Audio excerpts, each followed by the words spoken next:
Il va nous falloir un bol de pâte à crêpes 1000 trous, une grosse poignée de salade, une tomate coupée en petits quartiers, un oignon émincé, de la mayonnaise et du blanc de poulet. Là j'ai mis une poêle à chauffer, donc sur un feu doux. Ici je mélange donc ma pâte à crêpes. Je vous mettrai le lien de la crêpe 1000 trous. Je crois que j'en ai fait 2 sur ma chaîne. C'est hyper facile à réaliser. Une fois qu'on a fait ça, on récupère une louche. Et le but maintenant, c'est de faire une crêpe fine.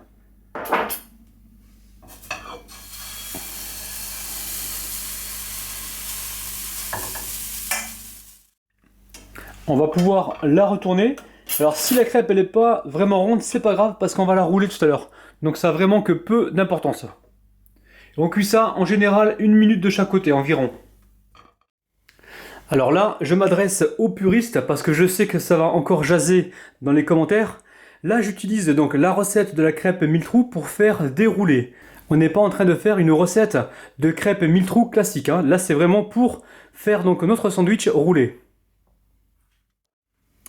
On va commencer le montage. Alors surtout, je vais encore me répéter, il faut faire ces crêpes super fines. Enfin super fines, assez fines quand même.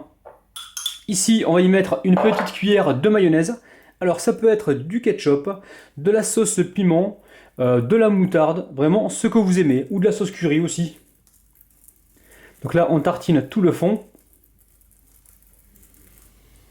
Ensuite, je viens ici y déposer donc mes tranches de blanc de poulet. Ensuite, on vient y mettre un petit peu de chiffonnade. On met un petit peu d'oignon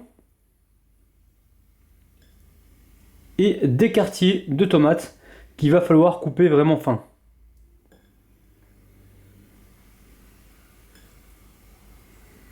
Et là, on va commencer donc à rouler. Alors ça n'a pas pris de coloration, c'est tout à fait normal. Je prends un couteau et je coupe au milieu pour bien vous montrer. Et là, je vous montre l'intérieur. C'est hyper gourmand. Allez, c'est parti. Alors, je suis moi-même surpris du résultat. C'est hyper light, c'est hyper bon. C'est vraiment magnifique. J'espère vraiment que vous allez refaire cette recette. N'hésitez surtout pas à me le dire dans les commentaires. C'est vraiment délicieux.